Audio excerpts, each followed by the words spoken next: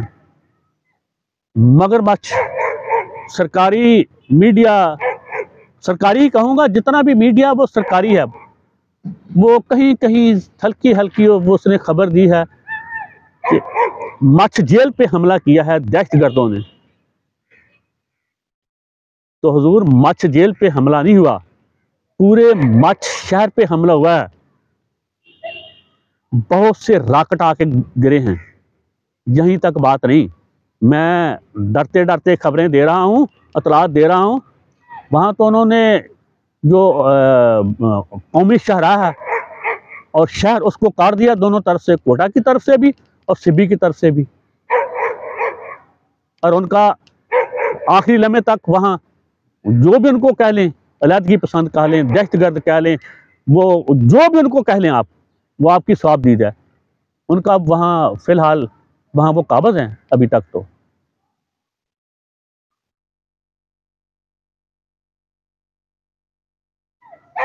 مجھے انتہائی دکھ افسوس سے کہنا پڑ رہا ہے, دربار عالیہ راولپنڈی اور اسلام آباد میں مشرقی پاکستان کی علیحدگی کے بعد ایک سوچ پنپ رہی تھی جو بہت راسخ ہو چکی ہے.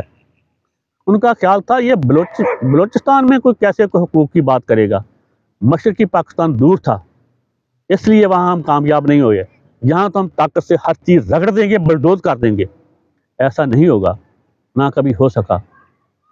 جو باغی ہیں, دہشت گرد ہیں, جو ریاست پاکستان کو چیلنج کر رہے ہیں, ہم آپ کے ساتھ ہیں بندوق اٹھانے کو, ڈنڈا اٹھانے کو, کلہاڑی اٹھانے کو, کچن کی چھری اٹھانے کو, ان کے ساتھ جنگ کرنے کے لیے. لیکن جن کے جائز مطالبات ہیں ان کے آپ مطالبات سنیں اور ان کے مطالبات کو مانیں. ہر شخص کو دہشت گرد, باغی اور علیحدگی پسند مت کہیں, غدار مت کہیں. اگر اتنی تعداد میں لوگ باغی, دہشت گرد, غدار ہو جائیں تو وہ تو ریاست 2 منٹ بھی قائم نہیں رہ سکتی. اپنے ذاتی انتقام, اپنی ذاتی اناق کی تسکین, اپنے ذاتی خاندانی گروہی مفادات کے گندے گھنونے کھیل کی خاطر عوام کو مت کہیں وہ باغی ہے, وہ غدار ہے, وہ دہشت گرد ہے. ہم سب محب وطن ہیں, ہم سے بڑھ کر کوئی محب وطن نہ کوئی پیدا ہوا نہ کوئی ہوگا انشاءاللہ. تو جو جائز مطالبات ہیں ان کو گفتگو سے حل کریں. گفتگو ہی پہلا اور آخری راستہ ہے پاکستان کو بچانے کا. ہتھیار نہ کل کامیاب ہوئے تھے مشرقی پاکستان میں, نہ آج کامیاب ہوں گے. ہتھیار بیرونی دشمنوں پہ زمانے کے لیے ہوتے ہیں, اپنی عوام پہ نہیں. اور خدا کی قسم کوئی آج تک دنیا کا وہ جرنیل جیت نہیں سکا جس نے اپنی عوام کے ساتھ جنگ شروع کی. ہاں, آپ قذافی اور صدام کا کہہ سکتے ہیں, انہوں نے چند سال نکال لیے تھے, لیکن جو انجام ہوا تھا وہ بھی پھر آپ کے سامنے ہے. ان کا, ان کی نسلوں کا, اور جس طرح وہ ملک اور قومیں تباہ ہوئی وہ بھی آپ کے سامنے ہے. لہذا اس سوچ کو خیر بات کہہ دیں کہ آپ رگڑ دیں گے سب کچھ. آپ نے بلوچستان اور پشتون بیلٹ کے پہاڑوں میں جو کچھ تھا اسے کھینچ کے آپ صوبہ سرحد کے سیٹلڈ ایریوں میں, شہروں میں, دیہاتوں میں, قصبات میں, کھلیانوں میں اور پنجاب کے لے آئے ہیں. یہی آپ کا رویہ رہا تو مزاحمت ہوگی, اور مزاحمت میں انشاءاللہ العزیز عوام کامیاب ہوں گے. آخر میں یہ عرض کرتا چلوں, یہ نوٹ ہے میری طرف سے. اب معاملات نہ زرداری سے طے ہوں گے, نہ عمران سے, نہ شریفیہ فیملی سے, نہ فضلیہ فیملی سے.